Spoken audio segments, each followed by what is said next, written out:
Bueno, gracias por la invitación. Mostrar un poco en qué estado, cuál ha sido también mi línea de investigación. Puse un nombre llamativo, espero, que mi objetivo es mostrarles cómo la investigación que yo y un grupo hemos ido realizando nos puede entregar información a la práctica clínica. Alex ya me presentó, yo me he dedicado a la investigación, a la clínica y a formar terapeutas, como 3 caminos y que trato de que se unan, y eso es un poco el objetivo de mi presentación.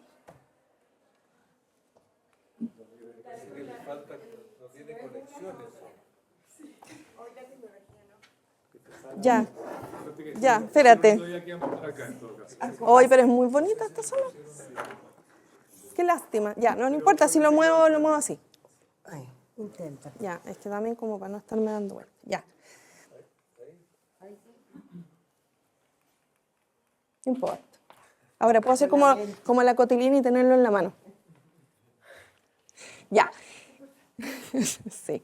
Bueno, ya todos sabemos esto acerca de los hallazgos que tenemos de la investigación en psicoterapia, la relevancia, la evidencia que hay en comparación a otros tipos de tratamiento. También algo que es importante es el promedio de sesiones que tenemos como media, digamos, y también en Chile. Y esto es algo para los alumnos de pregrado, como aquel que está haciendo la práctica, que en realidad tenemos que aprender a hacer terapias que sean eficientes en pocas sesiones. Ese es como uno de mis grandes motivos. Con Alex, ¿te acuerdas, Alex, que queríamos hacer esto y nunca lo hicimos? Bueno, nunca lo logramos, porque te fuiste a Colombia. Bueno,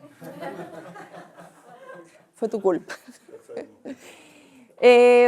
Bueno, es tan relevante, obviamente soy fan de la psicoterapia, ya se nota, es tan relevante que incluso llega a ser de un tamaño de efecto un poco superior a lo que significa un bypass coronario.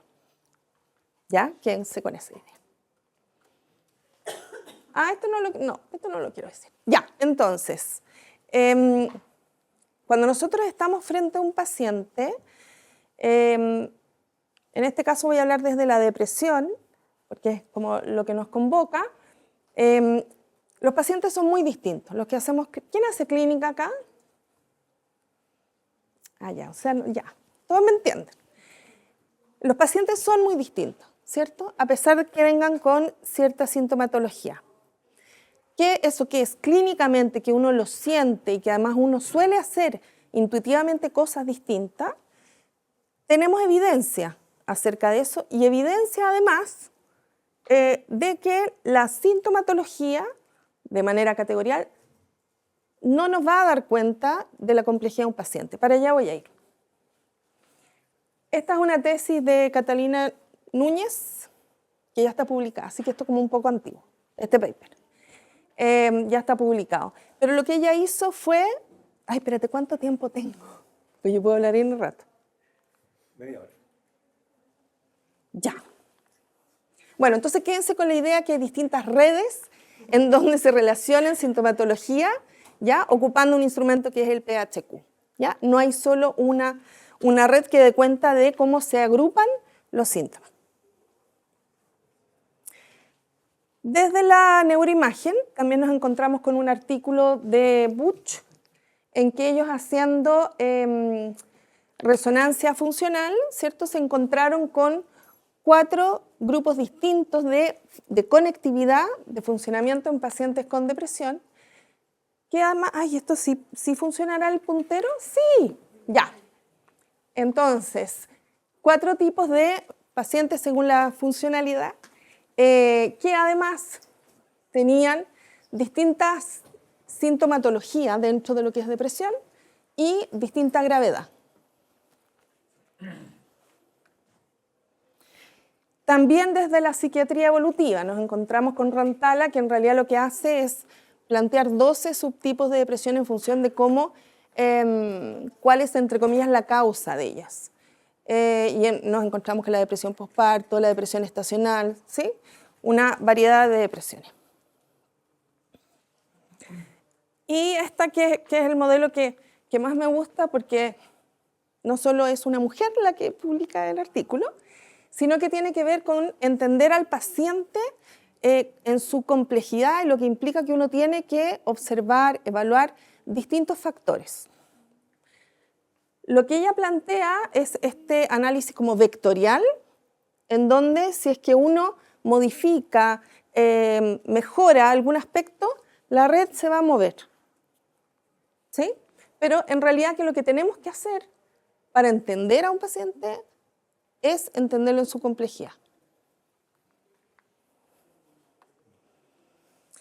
Bueno, ¿qué es la depresión? Y cuando nosotros estamos en atención pública, por ejemplo, que en Colombia también, en Chile, ¿cierto? Tenemos, en este caso en Chile, el GES, que nos dice, estas son las sintomatologías, y ahí entonces pasa a atención psicológica. En el caso del DSM-5, nos encontramos con, no lo voy a leer porque ya todos lo sabemos, pero estos 7, ¿cierto? 7 ítems que para que cumpla con un trastorno depresivo, tiene que cumplir con 5. Entonces, tenemos en este caso a 2 pacientes que tienen el diagnóstico de trastorno de depresión mayor en este caso. ¿Ya? Entonces, por ejemplo, tenemos 2 pacientes que tienen cambios en el apetito, pérdida de interés, alteraciones del sueño, estado de ánimo deprimido, fatiga o falta de energía. E incluso más. Bueno, son los 2 hombres, nacieron el mismo año. Se criaron en UK. Se han casado 2 veces. Viven en un castillo. No sé si no se van a imaginar quiénes son. Y son ricos y famosos. ¿Ya?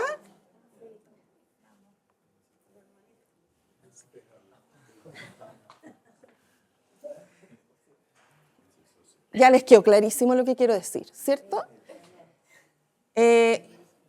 Vamos a tener a Ozzy, bueno, estos son más antiguos, entonces no sé en qué estado está Ozzy Osbourne. No se ha muerto. No, todavía no. No se ha muerto. Está vivo. No sabemos cómo. ¿En qué estado? No en muy buen estado. Bueno, y en fin, ya. Y en fin, ¿ya? Ya, entonces, yo desde la clínica, interesada además en formar terapeutas, en pelear un poco como banderita una lucha en pregrado, de que tenemos que enseñarle a los alumnos que no todo es atención privada en un box, así, ¿sí? Dije, tengo que de alguna manera, ¿cómo logro pesquisar esta heterogeneidad que yo veo clínicamente con los antecedentes que les acabo de mostrar para poder entregarles ciertos elementos a los terapeutas?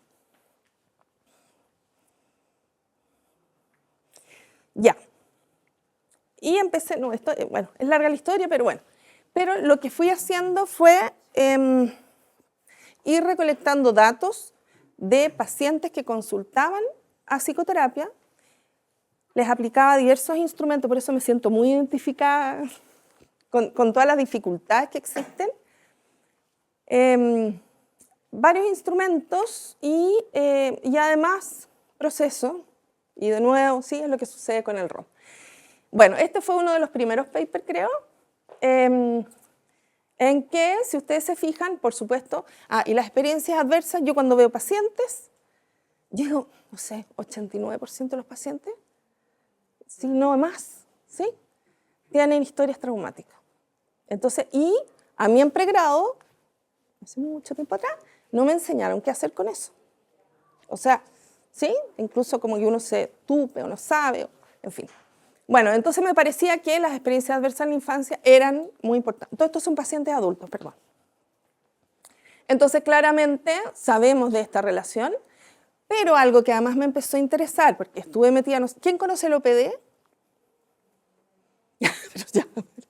Ya, no lo voy a explicar, así que después pregúntense los que no lo saben.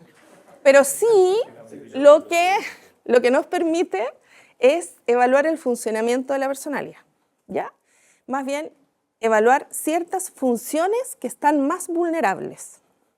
Entonces, me interesó porque más que hablar de trastorno de personalidad, cuando yo estoy con el paciente, yo quiero saber dónde está fallando un poco y quiero ayudarlo ahí, ¿sí? Entonces, me permitía esa manera dimensional de considerar al paciente. Bueno, y entonces lo que encontré fue justamente que el funcionamiento de la personalidad era el que mediaba en esta relación. Y otras cosas que aparecen también, pero que el nivel educacional y la comorbilidad, me falta fluir, de enfermedad física tiene una relación. Va, y voy a apretar ahí. Ya, entonces dije, miren, ya, el estrés adverso temprano, como algunos le dicen, el funcionamiento de la personalidad, pareciera que... Bueno, después entonces, como yo les mencioné, que el funcionamiento de la personalidad implica distintas funciones que pueden estar algunas más alteradas que otras o más vulnerables, yo dije, ya, sí, está el funcionamiento alterado, ¿y qué hago? Entonces lo que hice fue meterme un poco y ver de todas las funciones, en este caso, déjenme acordarme, bueno, de todas las funciones, ¿cuáles quizás estaban más vulnerables en estos pacientes? Y en este caso era la autorregulación. Entonces dije, ya, entonces voy con estrés adverso, funcionamiento particularmente en la regulación emocional. Después, no puedo explicar este modelo, pero es un modelo complejo, de muchas mediaciones y la Carola me puede ayudar. Bueno, pero entonces lo que hicimos fue meter varias variables para ver qué es lo que estaba... sí. Tenemos el estrés adverso, ¿cierto? Que yo les mencioné.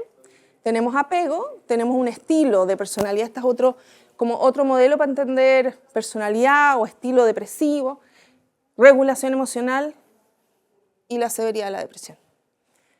Entonces, claramente, si nosotros vemos, la regulación emocional parece ser bastante relevante. Todo camino llega a la regulación emocional en este caso. Ya, entonces, de nuevo, ya, vamos. Trauma o experiencia adversa, funcionamiento, regulación emocional. De ahí, con Alex y con Guillermo, aunamos este libro, que es muy buen libro, todos deben comprar. Los tres. Perdón, yo sabía. Los 3 libros son muy buenos. Y en este caso que tenía que ver con cómo unimos, cómo entendemos, ¿sí?, la relación entre depresión y funcionamiento o disfunción de la personalidad. ¿Cierto, Alex? Cierto. Ya, y entonces yo dije, ya, yo voy teniendo estas variables, ¿cierto? Como regulación emocional, funcionamiento, experiencias adversas, me imagino que hay determinantes sociales, ¿sí? Como, ya, ¿cómo hago para encontrar subgrupos? Porque hasta ahora había hecho unas relaciones, ¿sí? Así. Y también pensando en una línea de investigación de Inglaterra, Delgadillo, etcétera, bueno, etcétera, Lutz, etcétera, de la complejidad. Me interesaba mucho el concepto de complejidad. En la depresión, cuando uno habla de depresión compleja, usualmente habla de la depresión que está relacionada con un trastorno de personalidad o con... Sí, yo quería ir más allá y entender una complejidad con distintos, como el modelo vectorial, ese que les mostré. Ya, esto fue una locura. Entonces me junté con alguien y un año tratando de... Sí, ¿no? Otra historia. Bueno, pero lo que les puedo decir es que lo que hice fue, ¿dónde está el unsupervised? No hice yo. No lo hice yo, pero yo me junté y yo le decía al gallo, vamos, ¿tú puedes? Es un análisis, bueno, de inteligencia de machine learning, no supervisado, porque yo lo que quería era ir a mirar qué había, ¿sí? Y como lo que yo quería era ver si habían además grupitos, entonces un clustering. Ya, esto así lo entendí yo. Esto es como lo que yo entendí que había hecho la otra persona. Es que yo tenía todos los datos de estos pacientes que yo les mencioné. Bueno, los pasábamos, me produce N ruido que sea un cerebro. No sé por qué, la imagen, pero bueno. ¿Ah? Un cerebro, ya bueno, hagamos un test proyectivo. ¿De qué es eso? Bueno, el tema es que entonces todos los datos pasaban por y me podía decir si habían grupos similares. Todos los gatos, bueno, ¿se entiende, sí? Ya. Ya. Esto solo para mostrarles la hipomanía que uno tiene después de un doctorado. Que uno dice, yo puedo hacer un montón de cosas.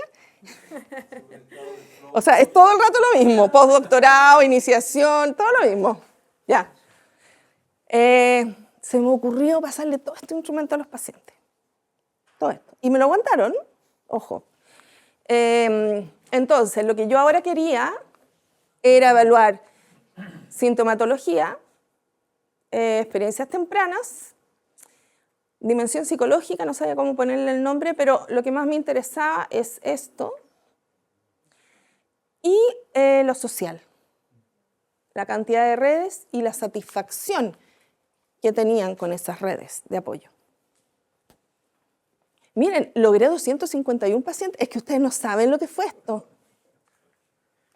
Bueno. Sí, Sebastián sabe lo que es, que me está ayudando en otro estudio. Bueno, el señor que hizo entonces yo me junté y entonces me dijo, mira, hay 3 grupos. Ese se toca ahí, no sé lo que significa mucho, pero hay 3 grupos. Yo pensé que iba a encontrar un grupo de pacientes muy complejos. Y otro paciente, va a otro grupo de pacientes, no voy a decir neuróticos, pero sí, esos pacientes que uno dice son más livianos, que uno puede. Pero encontré 3. Ahora traten de interpretar esto. Lo traté. Y aquí es donde quiero hacerles también el link de, ok, tenemos estos datos. A mí necesito un N mayor, los que quieran ayudarme, pasando instrumentos, yo feliz y lo vamos sumando a la base de datos. Pero uno en la investigación clínica tiene que hacer la bajada, no solo quedarse, ¿cierto?, con los resultados, como, bien, 3 grupos. ¿Y qué le voy a decir yo al terapeuta? Entonces, traté de seleccionar aquellos elementos que pesaban más en cada uno de los grupos. Y les puse el nombre de pacientes de baja complejidad, mediana complejidad. Si se les ocurre otro nombre, por favor, porque fue lo único que se me ocurrió. Alta complejidad, ¿ya? Si ustedes ven algo que quizá clínicamente algunas cosas son obvias, ¿ya? Pero siempre es bueno encontrarlo en la empiria. Y otras no tanto. La baja complejidad, obviamente tenemos baja sintomatología y comorbilidad, pero son aquellos que tienen un apego evitativo. Tienen un nivel medio de funcionamiento de la personalidad, eso es bien, todos tenemos un nivel medio de funcionamiento, les digo al tiro, ¿ya? Así que no crean que. Y son aquellos además que plantean que tienen redes de apoyo y están satisfechos con esas redes de apoyo, ¿ya? Yo diría que este paciente es el paciente como más autocontrolado, ¿ya? Como el paciente, bueno. Mediana complejidad, y aquí nos encontramos con que todos los pacientes tenían comorbilidad física. Después podemos pensar colon, jaqueca, ¿ya?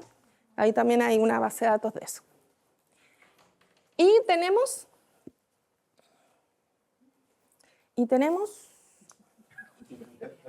a la temperatura. O sea, el flow se me va. Bueno, y ellos ya comenzaban a reportar tener experiencias en la infancia, ¿cierto?, adversas, en este caso particularmente negligencia física. Presentaban apego ansioso y reportaban tener redes de apoyo, ¿sí?, social, pero no estaban tan satisfechos. ¿Ya? Ustedes me dicen si les va haciendo, o sea, no, me tienen que decir que sí les hace sentido a todos los que son clínicos, ya. Alta complejidad. Tenemos, y aquí ya obviamente se nos dispara lo que nosotros podríamos pensar un paciente difícil, ¿sí? Alta sintomatología y comorbilidad. Presenta experiencias adversas en la infancia, tanto de abuso como de negligencia. Todos los tipos. Trauma complejo. Tiene un nivel bajo de funcionamiento, o sea, tiene varios elementos vulnerables en esto que yo les mencionaba, el funcionamiento de la personalidad. Y reporta no tener muchas redes de apoyo, y poniendo, bueno, no sé para qué puse ese, pero era como obvio que sin satisfacción. ¿Ya? Ya, yo dije, bien, ya, ahora. Y como sí logré... Una pregunta, ¿la superposición de grupos en cuál se... Ay, ¿por qué me hace esa pregunta? ¿Esto? Carola, ayúdame. Tenía tamaño muestrante que 179, el grupo más grande con el... O sea, claro, si uno piensa, el grupo más grande está en la media complejidad. No, el más grande es el rojo, ese es el de baja complejidad. No, pero es que no era la idea. Po. Porque tiene un N169 arriba y un N169 Acá. Hagamos como que no pregunte nada. Te voy a hacer una pregunta difícil cuando te toque. Ya tú presentas. La posición es súper baja. Por eso Yo también creo que, es que no puedo decir que significativamente son distintos, porque es machine learning, pero... El grado de superposición es bajito ahí. Gracias, Carola. Pueden distinguir en todo caso, ¿cierto? ¿Sí? Muy bien. Por eso yo tenía otra persona haciendo esto. Oye, Paula, ¿puedo hacer una pregunta? Que no sea difícil. ¿Para dónde voy? ¿Para dónde voy? Para atrás. Pero, No, los tres grupitos. Acá. Tengo una pregunta ¿Eso? sí, que me estaba acordando un artículo que leí hace poco donde evaluaban trauma también con el CTQ y depresión en pacientes en tratamiento por depresión, y en la medida inicial había un reporte X de trauma, otro X de depresión, y en la evaluación final subían en el reporte de trauma y bajaban en depresión. Entonces me preguntaba cómo el momento de la evaluación, porque los evitativos muchas veces funcionan en base a la disociación. sí. Y eso hace que las escalas de autorreporte estén un poco minimizadas sus dificultades. Y a veces, el sesgo en la interpretación, claro, y eso sí. podría hacer que alguien en el ingreso aparezca de baja complejidad e incluso llegue a Alta complejidad cuando, como sí. resultado del tratamiento. No sé si le diste una vuelta a eso pensando en los resultados. O sea, esto es solamente como la foto inicial, no alcancé a tener una foto final, pero tiene mucho sentido, yo pensaría particularmente en ellos. ¿Sí? Ahora, lo interesante es saber qué hace el terapeuta con eso. ¿Será que estos pacientes cuando empiezan a tener más o a integrar un poco más la experiencia, desertan? ¿O el terapeuta sabe que hace? ¿Sí? Bueno, si como... la es buena, probablemente el terapeuta va a poder sostener la intensidad de las emociones, la desregulación, Sí. el aumento sintomático, pero en el sentido como de la cura. Claro, pero no sé, sí. Porque eres más capaz Pero para eso yo creo que tienes que tener una alta competencia terapéutica porque tienes 12 sesiones. No sé, ahí depende también de la particularidad de cada paciente. Pero, sí. Y estoy pensando en APS, APS es el Sistema de Salud Público, que es uno de los mayores empleadores de psicólogos recién titulados, a los que les enseñamos, no, yo no, pero los que le enseñan de que la clínica es en consulta privada. Miren, aquí hay muchas preguntas de investigación. Ya, pero todos ya tienen la suya. Pero si conocen a alguien, se puede unir al... Ya. Yo, por supuesto que no tenía los finales, ¿sí? Como de evaluación de proceso, pero sí en algunos pacientes logré, en este caso era con el OQ, que esto fue hace tiempo, antes de conocer el core, no está la cara, no. Entonces lo que fui es ir aplicando el OQ cada sesión, ¿ya? Y cuando llegué a encontrar estos 3 subtipos, yo digo, bueno, ok, estas son las características que les mencioné antes, pero ¿cómo será el proceso de esos grupos? ¿Sí? Aquí hay muchas variables que intervienen, es solo como una foto nada más. Y si ustedes se fijan, los pacientes de alta complejidad, este es el puntaje de corte del OQ, por lo tanto, también mientras más alto el puntaje, algunos le dicen bienestar, pero hay más malestar. ¿Sí? Bueno, entonces los de alta complejidad parten, ¿sí?, muy mal, ¿sí?, y van bajando a la sesión 10, llegan aquí y no alcanzan a pasar el punto corte. Los pacientes de complejidad media parten ahí en el límite, ¿sí?, también van bajando, pero yo creo que aquí, bueno, les voy a mostrar en el baja para que hagan una comparación. Los de baja complejidad parten en una población funcional, pero con sintomatología depresiva, ¿cierto? Tienen una intensa, no sé si intensa, ya ayúdenme con los adjetivos, pero baja y se sienten mejor y qué sé yo, ¿cierto? Entre la sesión 1 y la sesión 4, pero después no es mucho más. Entonces yo pensé, ok, entonces me hace sentido que quizás cuando nosotros estamos en el sistema público o institucional y tenemos un paciente que podemos identificar como de alta complejidad, ¿saben qué? Hagamos mucho más que 12 sesiones. Así, por favor, ¿sí? FONASA, ISAPRE. Y si tenemos un paciente de baja complejidad, oye, a la 4, ya esto estoy siendo irónica, ¿sí? Pero a la 4 estamos. Y así queda espacio para estos otros pacientes. Eso así lo pensé.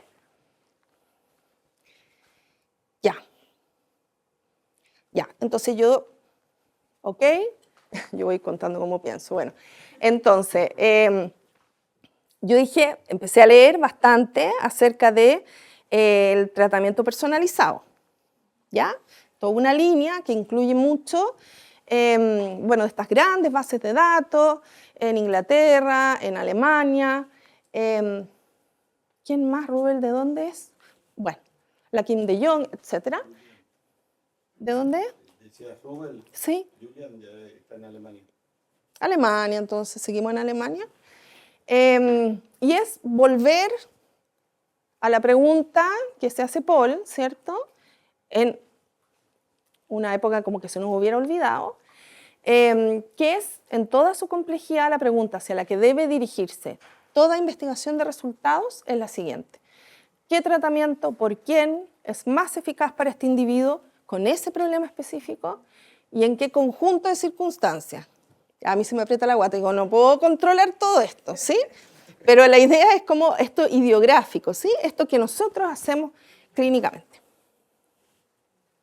Ya, entonces yo dije, ya, tengo que tratar de, y aquí ya no en investigación así, sino que me puse a leer la experiencia clínica, lo que otros terapeutas también, dije, ¿qué podría más o menos decir a los terapeutas? ¿Qué herramientas pueden ocupar para cada uno de estos perfiles? Hay harta información. Cada grupo plantea su visión, ¿cierto? Entonces, esas son algunas de las cosas que leí. Esto también es muy bueno que todos lo tengan. ¿Sí? ¿Les quedó claro? Sí, ya.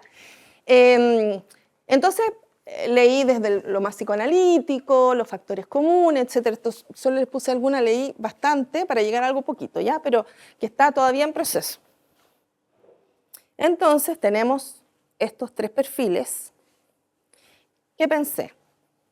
En aquellos pacientes de baja complejidad, probablemente se benefician más de una psicoterapia, bueno, yo tengo una connotación más psicodinámica, pero traten de unirlo a sus orientaciones, más centrada en el insight y la autoconciencia.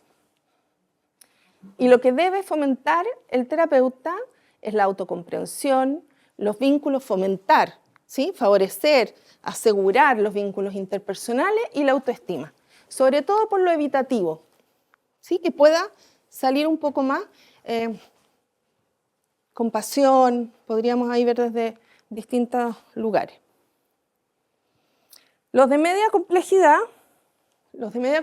entonces, tenemos, lo que yo pienso en esta lectura, es que el terapeuta debe centrarse en aquellas vulnerabilidades que tiene en el funcionamiento de la personalidad, en el autocuidado, técnicas para la ansiedad. Esto es muy importante, que no solo que aborden las necesidades médicas, sino que tengan conciencia de las sensaciones, ¿sí? Y de la emocionalidad que implica el cuerpo. Bueno, y tenemos que tratar de que si tienen vínculos, no sé, estén satisfechos, quizás podemos hacer terapia familiar, no tengo idea, ¿sí? Pero fortalecer la satisfacción. Y por último, los de alta complejidad, tenemos que tratar de hacer lo que podamos, pero claramente estamos más en el polo del apoyo, ¿cierto? Sugerencias, consejos, apuntalar la transferencia positiva, estoy hablando desde lo psicodinámico.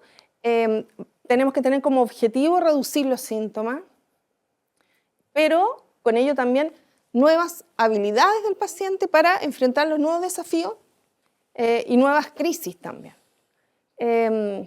Potenciar las señales externas para obtener control emocional, desarrollar habilidades de resolución de problemas, de autocontrol, prevención de patrones de evitación de emociones y buscar, por favor, así como que vayan a la junta de vecinos, no sé, ¿sí? Pero que haya lo comunitario, aquí es muy importante.